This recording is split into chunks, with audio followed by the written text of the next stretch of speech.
คนไปเบิ่งบรรยากาศทางนี้เลยโอ้พาทุกคนเหลียวมาเบิ่งทางนี้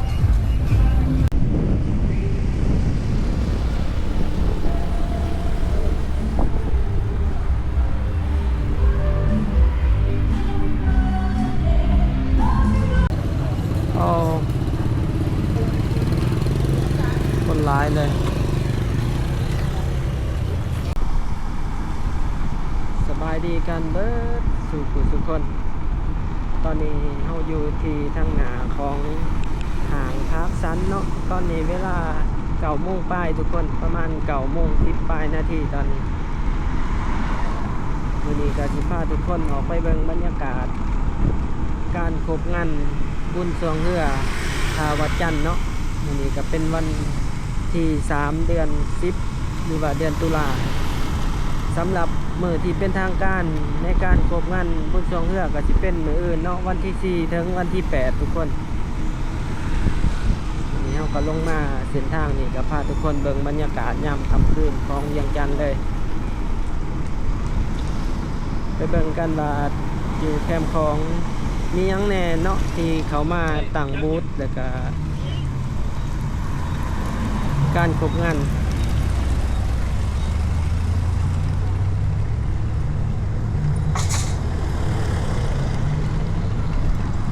เป็นบรรยากาศทางหน้าของเวียงจันทน์เซ็นเตอร์คนเริ่มเงียบแล้วอยู่เขตนี้มีรถต่างๆเนาะมาคือรถกอกๆมาถาหับผู้โดยสารเดี๋ยวสิพาทุกคนเข้าซอยนี้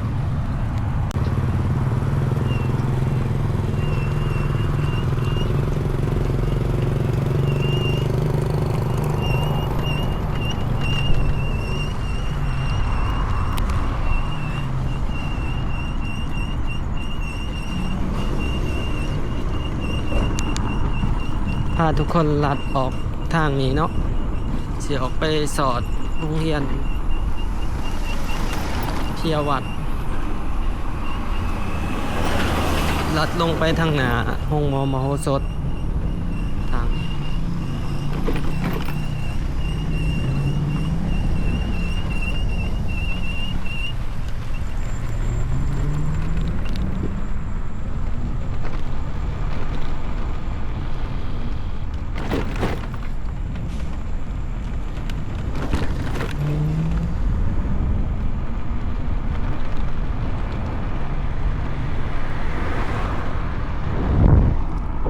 เส้นทางก็ค่อนข้างมืดทุกคนในเขตนี้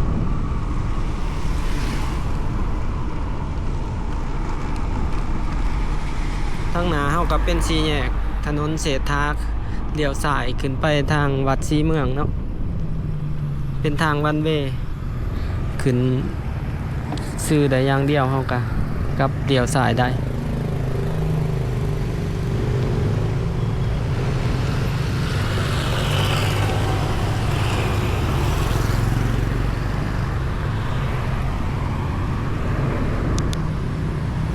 ห้องหมอมโหสถเนาะที่เราเห็นเป็นไฟอยู่เดี๋ยวสิพาทุกคนลงไปทางเส้นทางแคมป์ของถนนเจ้าอนุวงศ์บอกว่ามีการกวดและหรือยังเนาะบอกว่าน่าจะเป็นวันอาทิตย์วันที่4เนาะที่เขาจะมีการอัดเส้นทางปิดเส้นทางถนนเจ้าอนุวงศ์แล้วก็ถนนเจ้าฟ้างมเนาะตั้งหน้าของห้องหมอมโหสถโอ้เส้นเข้มของเขาจะปิดเส้นทางนะทุกคนเขาจะบ่ให้ขี่ลงไปแล้วเนาะเส้นนี้เขาจะตั้งบูธละเขาสิได้อ้อมกลับคืนได้นี่สิได้อ้อมไปพุ่นละกลับไปเส้นเก่า เขาบ่ให้ลงไปละ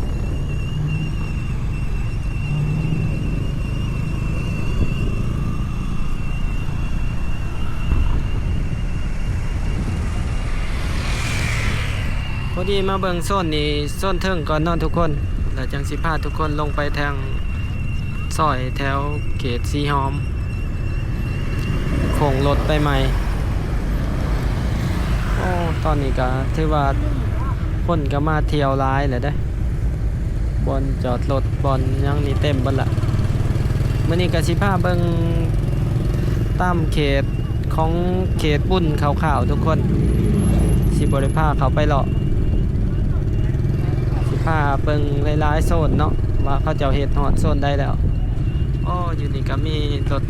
ตุกๆกอกๆเนาะที่มารับผู้โดยสารหลายเว้ยประมาณ10-20คันเลยเนาะจองพื้นที่เลยบอลว่าอยู่นี่ก็มีเวที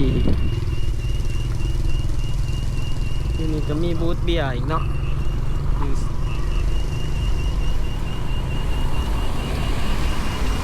Walking Street บอนนี้ก็เริ่มมีห้านมาเปิดทั้งหน้า4-5 ห้านแล้วทุกคนสิฟื้นขึ้นสีบได้บ่เนาะ ในเขตนี้ก็ถือว่าปิดไปโดนโอ้เสียงรถนี่ก็ดังอีดๆเลย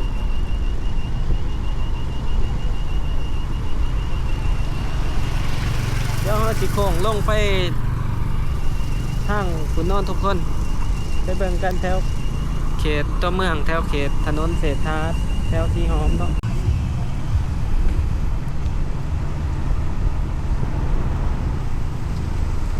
นี่ก็เป็นถนนแถว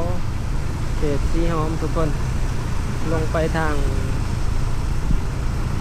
ข่าวพลาซ่าเนาะ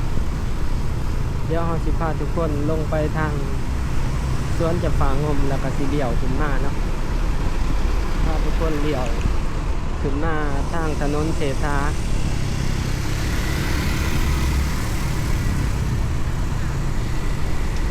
เส้นนี้ก็ถือว่าเริ่มคึกคืนละคนหลาย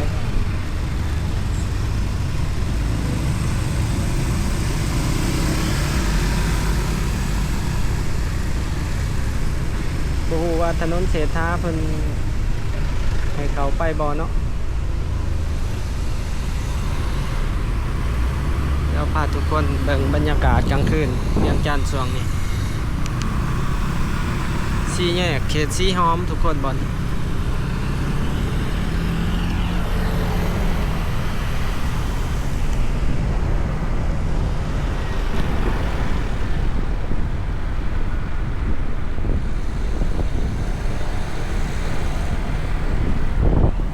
มื้ออื่นถึงวันที่8นี่ก็สิเริ่มครบงานแบบเป็นทางการเนาะแบบเต็มรูปแบบละคือว่ารถแถวนี้ก็ที่จอดบ่ได้ละแถวนี้ก็สิเป็นบอนฝากรถวัดเนาะแถวนี้ก็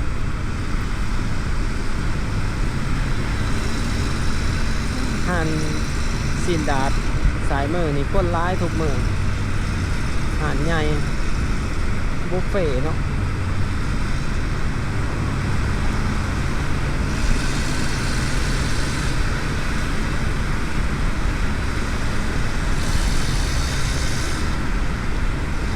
เดี๋ยวสิพาทุกคนลงไปเดี่ยวรถอยู่ถนนเจ้าฝางมไปเนาะ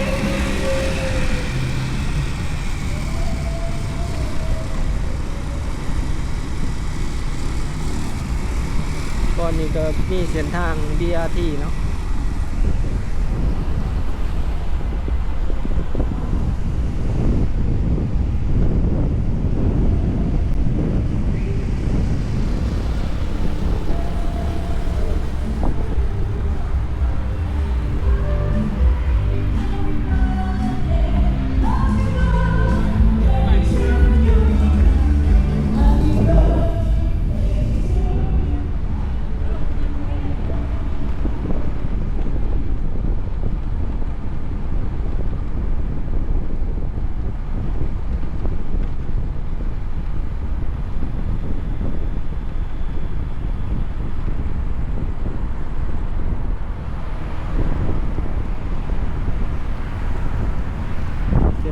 บียร์ที่อยู่สวนจากฝั่งงมเนาะบอลนี่แล้วเขาสิเลี้ยวซ้ายขึ้นไปขึ้นเนาะไปออกถนนเศรษฐา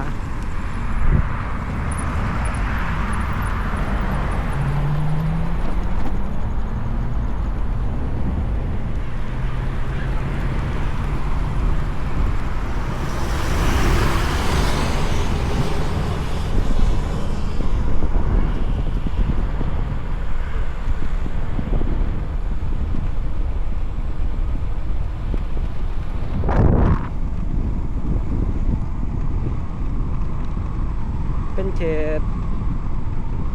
สวนเจ้าฝางมเนาะบอนนี่ก็สิมีเส้นทาง BRT เส้นนี้มันก็สิบ่ติดเนาะรถเพราะว่ามันเป็นเส้นทางวันเวย์เด้มันกว้างแน่บอนนี่ก็ทางรถ4เลนเหลืออยู่4เลนเนาะมันเป็นเส้นทางหาเลนเดี๋ยวเบิ่งไปทางหน้าไปได้บ่เขตนี้ก็เป็นบอนฝากรถไปแล้วนี่สองข้างทางนี่เนาะเดี๋ยวขึ้นไปเบิ่งทางหน้าเนาะ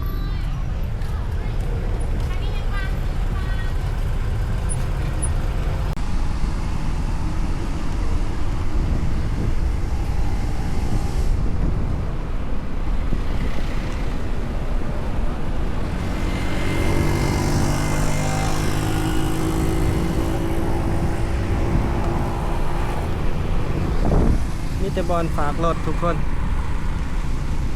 แต่ว่าเขาเจ้าสัมปทานแพงขนาดเด้เก็บปีรถกับบางเทื่อกำหนดมา15,000เก็บไป20-25ปีกายบ่แม่นใส่ก็โอ้เสียอารมณ์ขนาดกับพวกฝากรถนี่เนาะปีนี้ก็อยากให้เขาเจ้าเบิ่งขึ้นบางเทื่อบ่บอกออกมาจังจ่ายบ่บอกราคาอีกเด้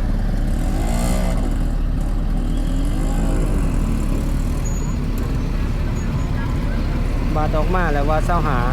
25กำหนดบ่ให้เกิน15วุ่นอยู่โอ้รถกอกสีสมนี่ข้องตลาดเลยคือว่าจองพื้นที่บุ่นเลยเนาะเอาไปบางกี่นี่ก็ถือว่าเต็มไปเลยโอ้รถเริ่มติดละนี่ครับเป็นวัดอินแป้งเขตวัดอินแป้งนี่ก็ถือว่าเป็นบ่อนฝากรถคือกันแถวนี้เขาเฮ็ดเป็นบ่อนฝากรถเบิดเนาะข้างทางขวามือเฮานี่ทุกปีแต่ว่ามื้อนี้ก็คนบ่ทันหลายปานใดแต่ว่ามื้ออื่นนี่เป็นมือเริ่มต้น เดี๋ยวเราสิแวะเข้าทางสีหอมเนาะพาทุกคนไปเบิ่งบรรยากาศทางนี้เลยโอ้พาทุกคนเหลียวมาเบิ่งทางนี่ก็สิบ่ทันได้เข้าไปเขตงานเนาะมื้อนี้มาทางสีหอม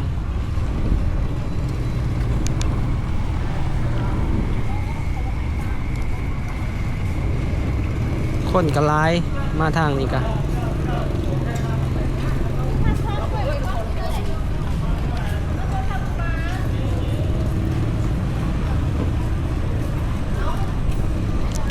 พาเลาะเบิงเลาะส้มขาวๆมื้อนี้ทุกคน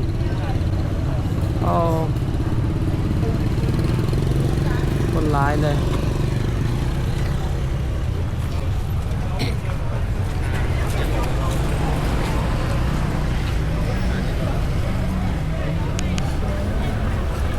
ขึ้นไปได้ป่ะเส้นนี้เดี๋ยวลองขี่ขึ้นไปก่อน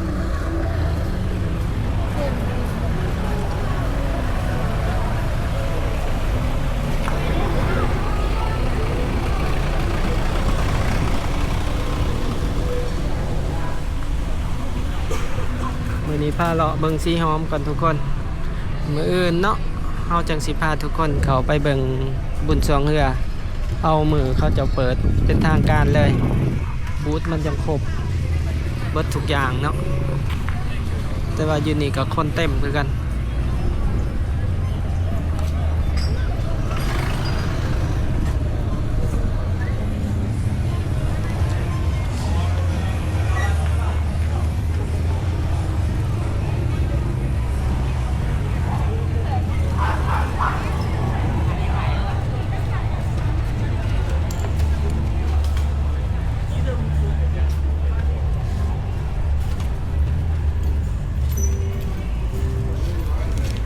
แถวนี้ก็กำลังเฮ็ดหานต่อๆกันไป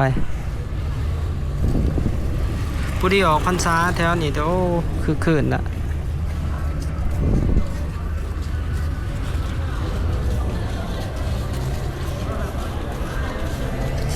หานอาหารญี่ปุ่นเกาหลีเริ่มเข้ามาหลายในโซนนี้อาหารจีนญี่ปุ่นเกาหลีเนาะ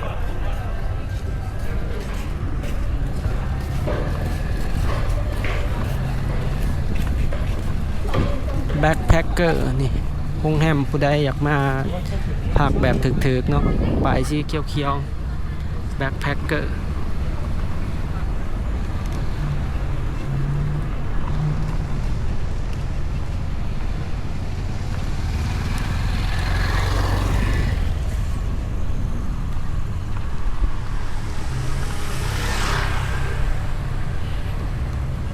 เดี๋ยวสิพาทุกคนออกไปโซนน้ำพุอีกเนาะเลาะหอบๆนี่นะทุกคนพาทุกคนเบิ่งบรรยากาศแถวหอบงานเนาะคนจีนคนเกาหลีคนอันนี้เนาะคนเอเชียหลายมาเที่ยวอยู่ลาวนี่แล้วก็มาอยู่ลาวนี่ก็สิคนจีนคนเกาหลีนี่เดี๋ยวนี้หลายแต่ก่อนเวียดนามหลายแต่ก่อนเดี๋ยวนี้เวียดบ่ค่อยเห็นเดี๋ยวนี้คนเวียดสิอยู่แถวถาดหลวงแถวนาไส้เดี๋ยวนี้บ่ค่อยเห็นคนเวียดละเห็นหลายสุดคนจีนแล้วก็คนเกาหลีเดี๋ยวนี้ที่เฮาอยู่ตอนนี้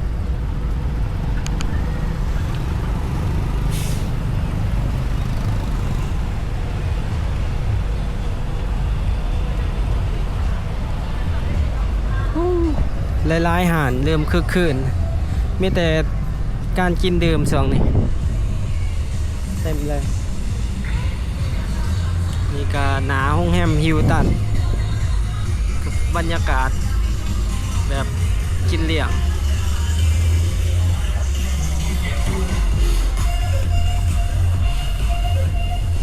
คึกคืนขนาดแต่ว่าถ้าเบิ่งมืออื่นเนาะแห่งสิเต็มเบิดทุกบอลตัวนี้ทั้งหนาน้ำพุเนาะเดี๋ยวมาพาทุกคนมาเบิ่งในจุดนี้บอลนี้เขาจะกระทุบป้ายรถเมล์ BRT ออกเลยเนาะ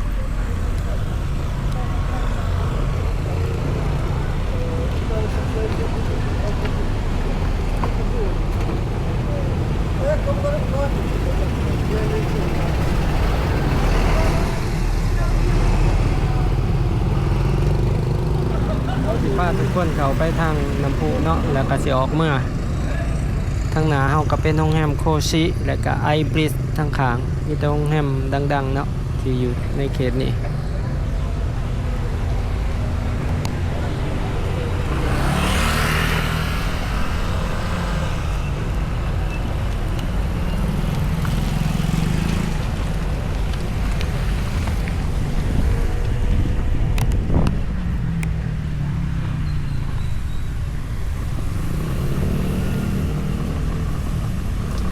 บรรยากาศสวนสาธารณะน้ำพุทุกคนค่ำคืนวันที่3เนาะวันศุกร์มื้อนี้